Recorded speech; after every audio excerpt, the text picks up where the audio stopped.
ప్రియమైన దేవుని బిడ్డలారా, నిర్గమకాండము 4వ అధ్యాయములో దేవుడైన యెహోవా మోషే ఇద్దరి మధ్య జరుగుతున్న సంభాషణలోని ప్రశ్నలు, ఇద్దరి మధ్య జరుగుతున్న సంభాషణలోని ప్రశ్నలు.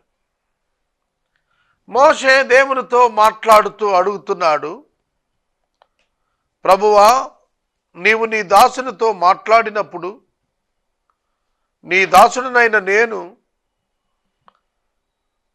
నోటి మాంద్యం గలవాణ్ణి, నోటి మాట నేర్పరిని కాదు.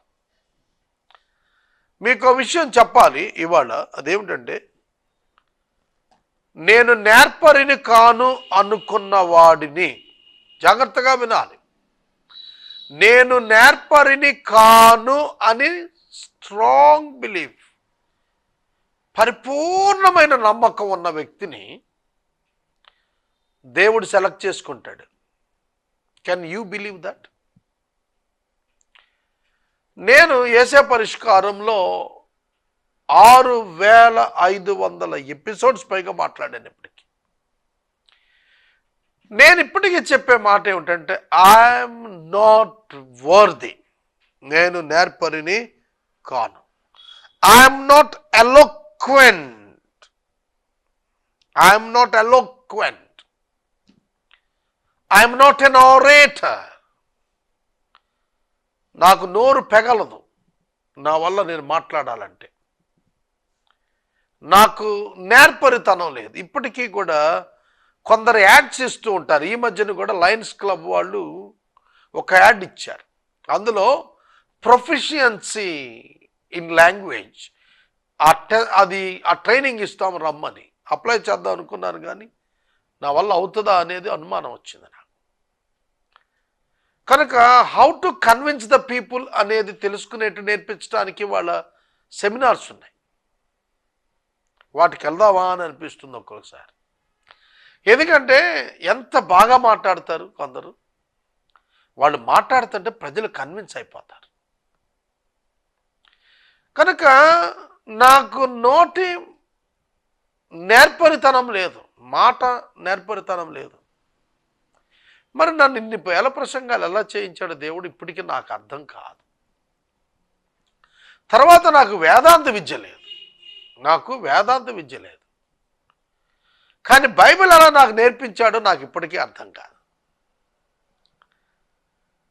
ఒక అన్న మాట్లాడుతున్నాడు, తమ్ముడు, you are playing a game but you do not know the name of the game.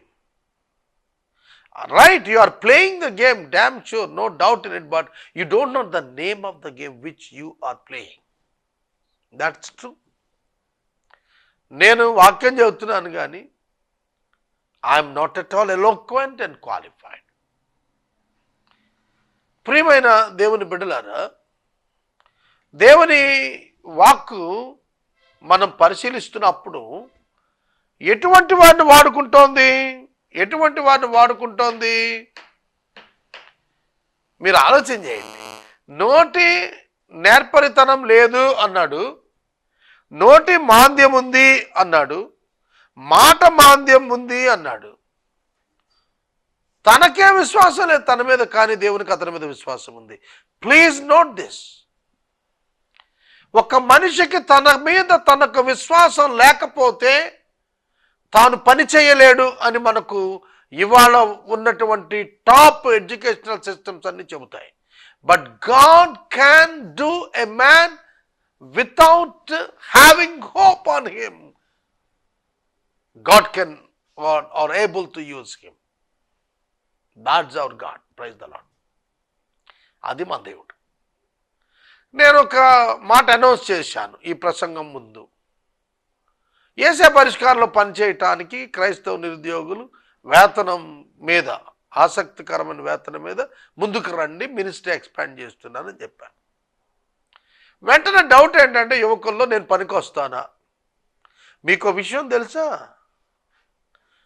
ఒక మనిషి అయి ఉంటే చాలు దేవుడికి. దేవునికి కావాల్సింది ఏంటో తెలుసా? ఒక మానవుడు కావాలి, అంతే. Because God designed this man, God knows everything of this man.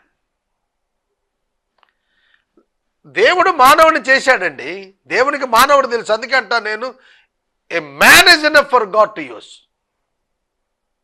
అర్థమవుతుందా? సమర్థుడు అసమర్థుడు, విద్యావంతుడు విద్య లేనివాడు, జ్ఞానం, that's not the matter at all. ఒక మనిషి ఒబీడియంట్ అయితే చాలు. If a man shows the obedience, God can make him to rule the world. దేవునికి విధేయత చూపించేవాడు ఎంత అసమర్థుడైనా, సమర్థుడు కంటే అత్యధికంగా ప్రపంచాన్ని జయించగలగటం వాడికి నేర్పించగలుగుతాడు దేవుడు. That is our God. Bible గ్రంథంలో ఆ దేవుడిని మనం కలిగి ఉన్నాం. కాబట్టి గుర్తెరగండి ప్రియమైన మిత్రులారా, మాట నేర్పరితనం లేదు, నోటి మాంద్యం ఉన్నది, నాలుక మాంద్యం ఉన్నది అని తనంటూ ఉన్నవానికి మోషేకి దేవుడు చెప్పాడు. మానవునికి నోరిచ్చిన వాడెవడు?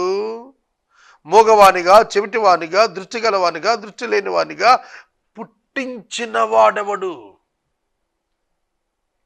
నోరిచ్చిన వాడెవడు? అసలు పుట్టించిన వాడెవరు?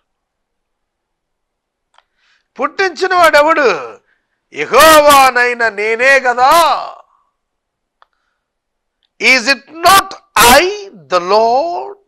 Is it not the I the lord? యెహోవానైన నేను కాదా నిన్ను పుట్టించింది? God knows you more than you knows your self.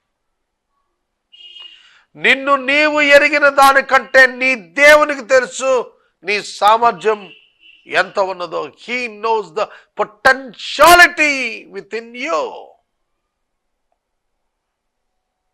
ఒక రోజున ఏలియా భక్తుడు అహాబు భార్య యెజబెలు చంపేస్తానని అంటే భయపడి ఒక దినం అరణ్యంలోకి పరిగెత్తి బదరీ వృక్షం కింద కూర్చొని 2 మోకాళ్ళ లోపటికి తలబెట్టుకుని ఏడ్చుకుంటా చెప్పాడు, దేవా నన్ను తీసుకెళ్ళిపో అని. ఆ రోజు ఏలియాకు తెలియదు, తన బలహీనుడు అనుకున్నాడు.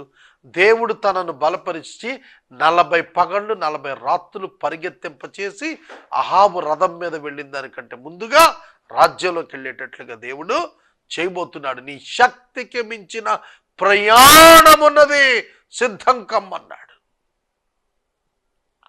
What you think of the God in the Bible? ఏమనుకుంటున్నారు మీరు? బైబిల్ గ్రంథంలోని దేవుడు అంటే ఎవరనుకుంటున్నారు?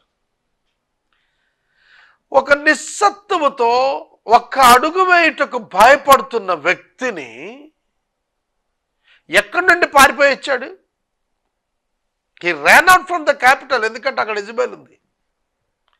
అరణ్యంలో పరిగెత్తుకొచ్చినాడిని తీసుకొచ్చి 40 పగళ్ళు 40 రాత్రులు పరిగెత్తేటట్టుగా చేశాడు. గ్రేటెస్ట్ అథ్లెట్గా చేశాడు. మనకు 5 కిలోమీటర్లు పరిగెత్తి పోలీస్ సెలక్షన్లో కింద పడుతున్నారు, కొంతమంది గుండెలు ఆగిపోతున్నాయి. అందుకని దాన్ని 3 కిలోమీటర్లు తగ్గించమంటున్నారు వాళ్ళు. కాబట్టి నేను మనవి చేస్తున్నాను, నీ పొటెన్షియాలిటీస్ దేవునికి తెలుసు. Don't worry.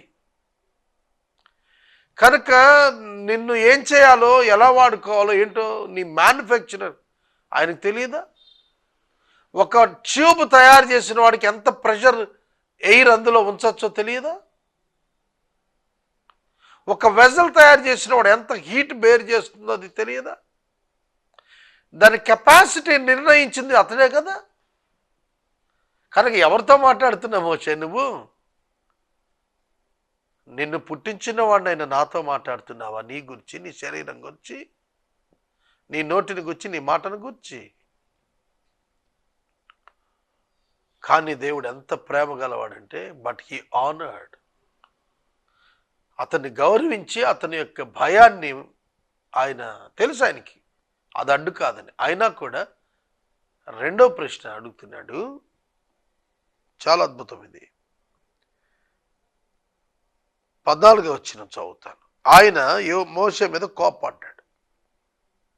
ఎందుకు కోపడ్డాడంటే, నేను నీ నోటికి అందించిందే నువ్వు పలకవయ్యా, నేను నీకు బోధిస్తానని చెప్పి నువ్వు కాబట్టి నువ్వు వెళ్ళవయ్యా అంటే అంటాడు, అయ్యా నువ్వు ఎవరిని పంపాలనుకుంటే వాళ్ళని పంపించుకోయా, నన్ను వదిలే బాబు, నీకు దండం పెడతా అన్నాడు. నన్ను వదిలేయ్యా, ఎందుకు నువ్వు నా వెనకబడ్డావు? అప్పుడు ప్రభు అన్నాడు, నీ అన్నయ్యన అహరోను లేడా? ఇదండి నన్ను మోటివేట్ చేసింది. క్రైస్తవ నిరుద్యోగుల్ని నేను పిలిచింది అందుకే. ఎట్లాగో లోకల్ ఎంప్లాయ్మెంట్ లేదు, ఎక్కడికి వెళ్ళినా 5,000, 4,000, 6,000, 7,000, ఆఖరికి గవర్నమెంట్ పాలసీ ప్రకారం మినిమం వేజెస్ 18,000, 13,000 ఉండాలంటుంటే ప్రైవేట్ ఆర్గనైజేషన్స్లో 8 hours డ్యూటీకి బదులు 12 గంటలు చేయించుకుంటూ 5,000 గ్రాడ్యుయేట్ చేతుల్లో పెడతంటే అడిగే దిక్కులేని దినంలో నేను చెప్తున్నాను, you come to me, we will work together in ఏసే పరిష్కారం. చూద్దాం ఎవరు వస్తారో చూద్దాం. నేను మనవి చేస్తున్నాను, ఇక్కడ వ్రాయబడిన మాట మనను ఆలోచింప చేయాలి. ఏమిటంటే, నీ అన్న అయిన అహరోను లేడా? లేడా? Is there not Aaron your brother the Levite? లేవీయుడు నీ సోదరుడు అయిన అహరోను పేరు చెప్పాడు, గోత్రం చెప్పాడు, సంబంధం చెప్పాడు దేవుడు. God is so particular. 3 things God announced about Aaron: his name, his tribe, and his relationship with Moses. ఈ 3 చెప్పి అన్నాడు, అతడు నిన్ను ఎదుర్కొంటానికి వచ్చేస్తున్నాడు, అతడు నిన్ను చూచి హృదయమందు సంతోషిస్తాడు. అతడు నిన్ను చూచి సంతోషిస్తాడు. స్నేహితుడా, God is giving you a partner in your mission. It is the partnership ministry between Moses and Aaron. అహరోను మోషేల మధ్య ఒక భాగస్వామ్యాన్ని దేవుడు ఏర్పాటు చేస్తున్నాడు. It's very excellent thing. అహరోను మోషే చెప్పింది చెప్పినట్టుగా ఫరో ఎదుట మాట్లాడతాడు. He will be the spokesman for Moses before Pharaoh. ఫరో ఎదుట అహరోను మోషేకి స్పోక్స్ మ్యాన్ మాట్లాడతాడు. వైఎస్ఆర్సీపీలో అంబటి రాంబాబు అని ఉండేవాడు. He is the spokesman for the party. అట్లాగే తెలుగుదేశం పార్టీలో ఒక విమెన్ అన్నపురేని రాజకుమారి ఉండే, ఇంకొకరు ఎవరో ఉన్నారు. ఇలాగా స్పోక్స్ మెన్ ఉంటారు కొంతమంది. They will announce the details of the institution of the party. అట్లా నేను నీకు చెబుతాను, నువ్వేమో అహరోను నీకు చెప్పు, అహరోను మాట్లాడతాడు. అర్థమవుతుందా? ఏ partnership ministry with Moses. God is giving the partnership two Moses, and Moses is giving the partnership to Aaron. దేవుడు మోషేకి భాగస్వామ్యం ఇస్తూ మోషే పనిలో అహరోనుకి భాగస్వామ్యం కల్పిస్తున్నాడు. Join your hands in the mission of God. ఎక్కడ తలాంతు తగ్గిందో అక్కడ తలాంతు కలిగిన వాణిని ఏర్పరచుకున్నట పరిచర్యలో భాగము. అర్థమవుతుందా? I'm praying sincerely that Lord be with me to continue all kinds of ministries in my mission. నేను అన్ని చేయలేకపోతాను ప్రభు. నేను వాక్యం చెబుతాను. అపోస్తులు అదే కదా అడిగారు. మేము వాక్యం చెబుతాము, మిగతా rest of the things you can take care. మీలో ఎవరైతే దేవుని ఆత్మ కలిగిన వారు ఉంటారో, బుద్ధి కలిగిన వారు ఉంటారో, లంచగొండులు కాని వారు ఉంటారో, ధనాపేక్ష లేని వారు ఉంటారో, నీతిమంతులు ఉంటారో, న్యాయవంతులు ఉంటారో, వాళ్ళు రండి, ఎదరికి రండి, వాళ్ళకి పరిచయం అప్పగిస్తాను. It is the partnership work. It is also the ministry. అలా వేసే పరిష్కారంలో నేను మిషన్ పార్ట్నర్స్గా కొందరిని తీసుకోవాలనుకుంటున్నాను. చర్చెస్ మధ్యన సేవ చేయుటకు, టీవీ పరిచయాలు ఇంకా పెంచడానికి, ఇంకా ఎక్కువ ఛానల్స్లో, పెద్ద ఛానల్స్లో, ఇతర భాషల్లో ఇట్లా చాలా వింగ్స్ ఉన్నవి. సోషల్ ప్రాజెక్ట్స్లో పనిచేయటానికి అన్నింటికీ కూడా మనుషులు కావాలి. కనుక నేను మనవి చేస్తున్నాను, అహరోనును దేవుడు మోషేకి తోడుగా ఇచ్చాడు. కనుక మోషేను అహరోనుకి యజమానునిగా ఇచ్చాడు. వారిద్దరి యొక్క పరిచర్య 40 సంవత్సరాలండి. 40 years. Long long long partnership, longest partnership. చాలా దీర్ఘకాలం కలిసి నడిచారు. వాళ్ళు ఎవరు అలా పనిచేయట్లేదు. ఒక సంస్థలో సంవత్సరం పనిచేస్తే వెళ్ళిపోయి సొంత కుంపటి పెడతాడు, లేదంటే వేరొక సంస్థలో చేరిపోతాడు. ఒక కార్పొరేట్ హాస్పిటల్లో పనిచేసినవాడు కొంచెం అనుభవం రాగానే వేరే కార్పొరేట్ హాస్పిటల్ షిఫ్ట్ అయిపోతాడు జీతం పెంచగానే. కానీ 40 years they work together in partnership, in healthy atmosphere. దేవునికి అది తెలుసు. అందుకని అన్నాడు, నీ అన్న అహరోను లేడా, అతడు నిన్ను చూసి సంతోషపడతాడు. నిన్ను చూసి ఏడిసేవాడు కాదు ఆయన, నిన్ను చూసి సంతోషపడేవాడు. నువ్వంటే ప్రేమ గలవాడు, నీ మాటకు విలువిచ్చేటువంటి వాడు, నిన్ను గుర్తించువాడు, నిన్ను గౌరవించువాడు, నిన్ను గమనించువాడు. ఇంకో విషయం చెప్పనా మీకు, నేను ఆశ్చర్యంగా ఉంటుంది. అహరోను పెద్దాడు, మోషే చిన్నాడు. చిన్నోడు చెప్పిన మాట పెద్దోడు వినాలా, పెద్దోడు చెప్పిన మాట చిన్నోడు వినాలా? ఏమంటారు మీరు? ఇక్కడ దేవుడు చిన్న పెద్ద వ్యత్యాసం చెప్పరు. ఇది దేవుడు మాట. చిన్నవాడైన మోషే చెప్పినా పెద్దవాడైన అహరోను ఏ భేషజం లేకుండా వెళ్ళి ప్రజెంట్ చేసేవాడు. కనుక ఎవరు పెద్ద, ఎవరు చిన్న, ఎవరు గొప్ప, ఎవరు తక్కువ, ఎవరు విద్యకి ఎవరు విద్య తక్కువ, ఎవరు క్వాలిఫైడ్, ఎవరు డిస్క్వాలిఫైడ్, ఎవరు నాట్ క్వాలిఫైడ్, ఎవరు low profile, no difference at all in God's ministry. దేవుని పనిలో ఏ వ్యత్యాసాలు లేవు. బీటీహెచ్చా, సిటీహెచ్చా, జీటీహెచ్చా, ఎంటీహెచ్చా, ఎండివా, ఎండీనా, బీడీనా, డీడీనా, పిహెచ్డీనా, ఏమీ తేడా లేదు. Any one, even who doesn't have the certificate, they can proclaim the gospel. కనుక అవేమి లేవు. చిన్నవాడైన మోషే, పెద్దవాడైన అహరోనును మనం చూస్తున్నప్పుడు మోషే క్రింద అహరోను పనిచేయటానికి సంతోషంగా ఒప్పుకున్నాడు. అందుకే అహరోనుకి యాజకత్వం దక్కింది. మీకు తెలుసున, మోషే తర్వాత మోషే పిల్లలు గాడ్స్ మినిస్ట్రీలోకి రాలా. Please note this. మోజెస్తో ఎండ్ అయిపోయింది, అతని తర్వాత జనరేషన్ రాలా. కానీ అహరోనుతో ఎండ్ అవ్వాల. యేసు క్రీస్తు ప్రభు ప్రత్యక్షం అయ్యే వరకు వచ్చిన ప్రతి ప్రధాన యాజకుడు అహరోను మనవడు, ముని మనవడు, అలా మనవడిలో నుంచి వచ్చిన వాళ్ళే వచ్చారు తప్ప బయట వాళ్ళు రాలా. అసలు లేవీకాండం అంతా అహరోనుదేనండి, సామాన్యం కాదు అది. కనుక మోషేకి ఆ తరం వరకే ఉంది. కానీ లోబడిన అహరోనును దేవుడు ఎన్నిక చేసుకుని ప్రధాన యాజకుడిని చేసేశాడు. అతను కుమారులలో నుండే క్రీస్తు ప్రభువు వచ్చే వరకు ప్రధాన యాజకత్వాలు అందులోనే వచ్చాయి.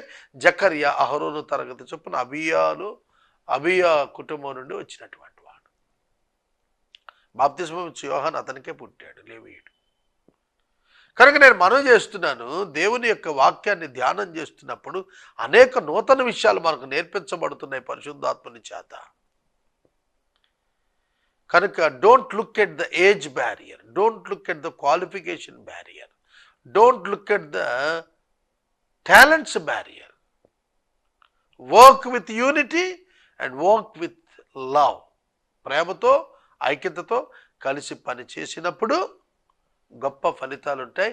ప్రజలకు విడుదల ఉంటుంది, ప్రజలు రక్షించబడతారు, దేవునికి మహిమ ఉంటుంది, దేవునికి మహిమ ఉంటుంది. సోదరుడా, సోదరి, నేను మనవి చేస్తున్నాను, ప్రభువు ఈ ప్రశ్నల ద్వారా మోషేను దేవుని సేవకు ఆహ్వానిస్తూ ఉన్నాడు. ఆ సందర్భంలో నీకు బదులు జనులతో మాట్లాడుటకు ఇతడు నీకు నోరుగా ఉండును, నీవతనికి దేవునిగా ఉండుదు, ఈ కర్ర చేత పట్టుకొని దానితో ఈ సూచక క్రియలు చెయ్యాలి అని చెప్పాను. అటు తర్వాత మోషే బయలుదేరి తన మామ అయిన ఇత్రో యొద్దకు తిరిగి వెళ్ళి ఈ మాట చెప్పి నేను ముగిస్తాను. మోషే 80 సంవత్సరాలు వాడు, ఇత్రో ఇంకా పెద్దవాడు.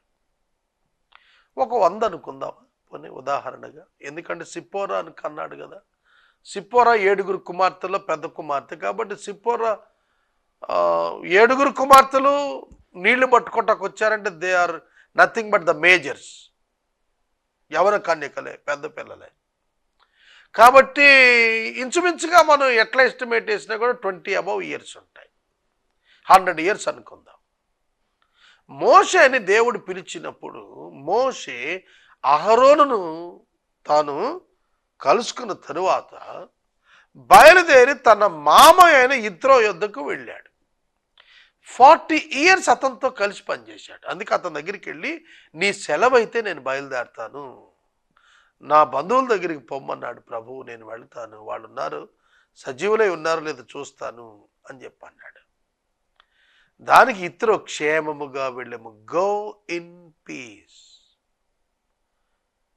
అంతటా యెహోవా నీ ప్రాణము వెతికిన మనుషులందరూ చనిపోయారు గనుక ఐగుప్తుకు తిరిగి వెళ్ళమని మిద్యానులు మోషేతో చెప్పగా మోషే బయలుదేరిను. మోషేని చంపటానికి చూచిన ఫరో చచ్చిపోయాడు. అందుకే దేవుడు చెప్పాడు, మోషే నువ్వు బయలుదేరు, ఐగుప్తుకి వెళ్ళు అని అభయహస్తం ఇచ్చి బయలుదేరి తీసినప్పుడు ఇత్రోతో అడిగిన మాట, నీ సెలవైన ఎడల, నీ సెలవైన ఎడల నేను ఐగుప్తులో నా బంధువుల యొద్దకు వెళతాను. నీ సెలవైన ఎడల. ఒక్క మాట చెప్పండి నాకు, why he needs the permission of Jethro? Please let me go back, please let me go back to my brother in Egypt to see where they are still alive. And Jethro said to Moses, go in peace, go in peace. సమాధానంతో వెళ్ళు బాబు అన్నాడు. నేను మనవి చేస్తున్నాను, దేవుడు నిన్ను పిలిచినప్పుడు నీవు సమాధానంతో వెళ్ళటం నేర్చుకోవాలి. నీ పాత యజమానుడు ఇత్రోతో సమాధానపడి వెళ్ళాలి. కనుక జ్ఞాపకం ఉంచుకోనండి, Bible teaches the values, human values నేర్పిస్తుంది బైబిల్, గుర్తుపెట్టుకోండి. ఇవాళ చాలా మందికి అవి లేవు. They are living like animals. జంతు ప్రవర్తన చేస్తున్నారు కొందరు తెలియక. వాక్యం చదవండి, ధ్యానించండి, గొప్ప సంగతులు దేవుడు మీతో మాట్లాడతాడు. మునుపెన్నడూ ఎవరికీ చెప్పనటువంటి అంశాలు దేవుడు మీతో మాట్లాడతాడు. అది ఆయనలో గొప్పతనం.